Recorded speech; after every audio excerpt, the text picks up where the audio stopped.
আসসালামু আলাইকুম এভরিওয়ান। আশা করি আপনারা সবাই অনেক ভালো আছেন। সো আজকে আমি আপনাদের সঙ্গে একটা বিষয় নিয়ে আলোচনা করতে এসেছি, সেটা হচ্ছে যে ডেটা অ্যানালিস্ট বলতে আসলে কি বোঝায় এবং এই জবটা আসলে কাদের জন্য, এটা কি টেকনিক্যাল জব কিনা বা এটা কি শুধু এক্সেল রিলেটেড জব কিনা। সো এই বিষয়গুলি নিয়ে আজকে আপনাদের সঙ্গে আলোচনা করবো। আমাকে অনেকেই টেক্সট করেন যে ভাইয়া এখানে ফিউচার কেমন, হ্যাঁ, সো এটার মার্কেটে আসলে এই জবের ডিমান্ড কেমন। সো এই সব কিছু বিষয় নিয়ে আজকে একটু সংক্ষেপে আলোচনা করতে চাই।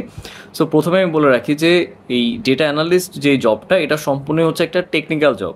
হ্যাঁ, এবং এটা কিন্তু এক্সেল ওরিয়েন্টেড জব না, এটা সম্পূর্ণ টেকনিক্যাল জব। আপনাকে এই জবটা পেতে হলে অবশ্যই ডেটাবেস ম্যানেজমেন্ট সিস্টেম সম্পর্কে ভালো ধারণা রাখতে হবে এবং এসকিউএল জানতে হবে। হ্যাঁ, এই দুইটা জিনিস হচ্ছে এটার প্রথম রিকোয়ারমেন্ট আপনি যদি এই জবগুলা ক্র্যাক করতে চান। আচ্ছা, এখন আসে হচ্ছে যে ডেটা অ্যানালিস্ট বলতে আসলে কি বোঝায়। এটা খুবই সিম্পল, যে ধরেন আপনি একটা ই কমার্স বিজনেস রান করতেছেন এবং সেখানে হচ্ছে আপনার বিভিন্ন ক্যাটাগরির প্রোডাক্ট আপনি সেল করতেছেন এবং আপনার বিজনেসটা খুবই ভালো যাচ্ছে, আপনার কাস্টমাররা প্রচুর মানে আপনার ওয়েবসাইট থেকে প্রোডাক্ট ক্রয় করতেছে। সো আপনি যেহেতু বিভিন্ন ক্যাটাগরির প্রোডাক্ট মানে এখানে সেল করে থাকেন এবং কাস্টমাররা যখন আপনার এই প্রোডাক্টগুলো ক্রয় করে আপনার ওয়েবসাইট থেকে, তাহলে অবশ্যই তারা কিন্তু রেজিস্টার হয়েই কিন্তু রেজিস্ট্রেশন মানে প্রোডাক্টগুলো কিন্তু ক্রয় করে, রাইট? তার মানে আপনি কাস্টমারের ইনফরমেশন পাচ্ছেন এবং কোন কাস্টমার কি প্রোডাক্ট কিনতেছে আপনার ওয়েবসাইট থেকে সেইটাও কিন্তু আপনি জানেন। কিভাবে জানেন? কারণ তাদের সকল ইনফরমেশনগুলো আপনি কোথাও না কোথাও স্টোর করতেছেন। ধরলাম আপনি ডেটাবেজে স্টোর করেন।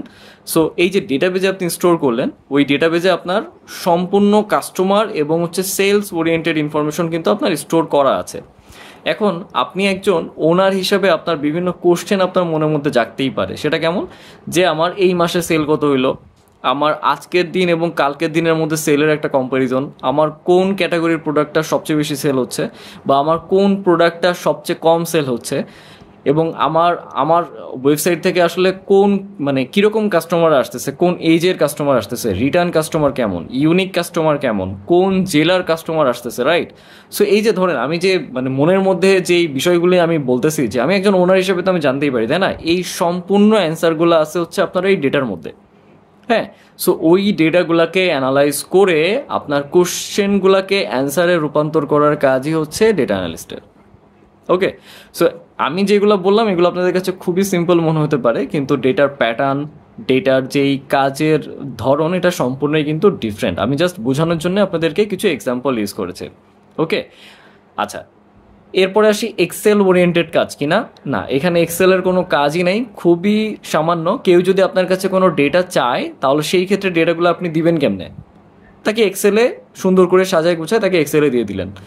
এরপরে কিছু কিছু প্যাটার্ন মানে কিছু কিছু রিকোয়ারমেন্টের জন্য ডেটাগুলোকে ভিজুয়ালাইজ করতে পারলে খুবই ভালো হয়। যেমন ধরেন প্রতি মাসের সেল বা প্রতিদিনের সেল, সেল তো আপডেট হবে, রাইট? তার মানে সেলের যেই মানে ডেটাটা, সেটা আপনি একটা ড্যাশবোর্ডে ডিজাইন করে দিলেন। হ্যাঁ, যে আপনি প্রতিদিন আপনি সেল দেখতে পাচ্ছেন বা আপনার কতগুলা ইউনিক কাস্টমার, হ্যাঁ, কতগুলা ইউনিক কাস্টমার হচ্ছে আপনার ওয়েবসাইটে রয়েছে, আপনি সেটার একটা মানে ড্যাশবোর্ড ডিজাইন করে দিলেন। এরপরে ধরেন যে ইউনিক কাস্টমার এবং হচ্ছে রিটার্ন কাস্টমারের একটা চার্ট আপনি শো করে দিলেন। হ্যাঁ, সো এরকম আরও বিভিন্ন কাজ থাকে এবং এই সবগুলি কাজের জন্যই আপনার প্রধান যে প্রায়োরিটি সেটা হচ্ছে ডেটাবেস ম্যানেজমেন্ট সিস্টেম সম্পর্কে বোঝায় এবং হচ্ছে এসকিউএল জানা।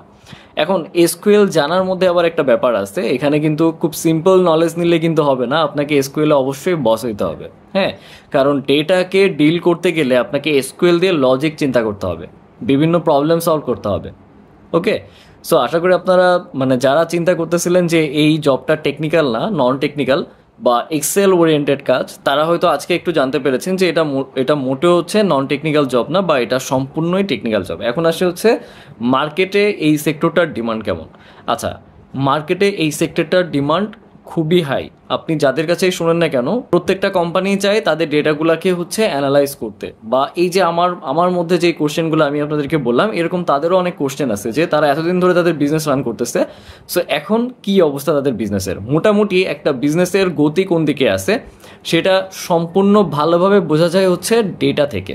এবং এই ডেটাগুলোকে হচ্ছে অ্যানালাইজ করে ওই কোশ্চেনগুলোর অ্যান্সারগুলো দেওয়াই হচ্ছে ডেটা অ্যানালিস্টের কাজ। শুধু এইটুকুই না, আপনার ডেটা রক্ষণাবেক্ষণ, ডেটা ওয়্যারহাউস ডিজাইন করা, দেন ড্যাশবোর্ড ডিজাইন করা, হ্যাঁ, ইটিএল, এই সব কিছুই কিন্তু আপনার ডেটা অ্যানালিস্টের মধ্যেই পড়ে। যদিও এই সকল কাজের জন্য আরেকটা পোস্টও রয়েছে, সেটা হচ্ছে data engineer. So data engineer যারা হয় তারা ডেটা অ্যানালিস্টের কাজও করে, ডেটা অ্যানালিস্ট যারা হয় তারা ডেটা ইঞ্জিনিয়ারের কাজও করে। আচ্ছা, যেহেতু এই পজিশনটার মার্কেটে বেশ ডিমান্ড রয়েছে এবং আমি নিজেও যেহেতু এই পজিশনটা হোল্ড করে আছি প্রায় 3.5 বছর প্লাস, সো আমার এক্সপিরিয়েন্সের ভিত্তিতে এবং সব কিছু বিবেচনা করে আমি আপনাদের জন্য একটা কোর্স অফার করেছি ফারান্স একাডেমির পক্ষ থেকে, data analyst with SQL and Python. সেখানে হচ্ছে আপনাদেরকে এসকিউএল শেখানো হবে এবং এসকিউএলের উপর বিভিন্ন বিজনেস সিনারির উপরে প্রবলেম সলভিং করানো হবে। এরপরে ইটিএল টু ড্যাশবোর্ডের যেই কাজগুলো আছে সবগুলাই আপনাদেরকে দেখানো হবে। সো আপনাদের যদি কোনো ইন্টারেস্ট থেকে থাকে এবং আপনারা যদি চান যে আপনাদের স্কিলকে আরও একটা স্টেপ আগায় নিয়ে যাবেন, তাহলে আপনারা অবশ্যই কোর্সটা এনরোল করতে পারেন। কোর্সের ফুল ডিটেলস হচ্ছে ভিডিও ডিসক্রিপশনে দেওয়া থাকবে। কোর্স শুরু হবে হচ্ছে জুলাই মাসের 10 তারিখ থেকে। সো আশা করি আপনারা সবাই আপনাদের অ্যান্সারগুলো পেয়েছেন এবং অবশ্যই যদি আপনাদের স্কিল বাড়াতে চান তাহলে কোর্সটা এনরোল করে ফেলুন। দেখা হবে ইনশাল্লাহ কোর্সে।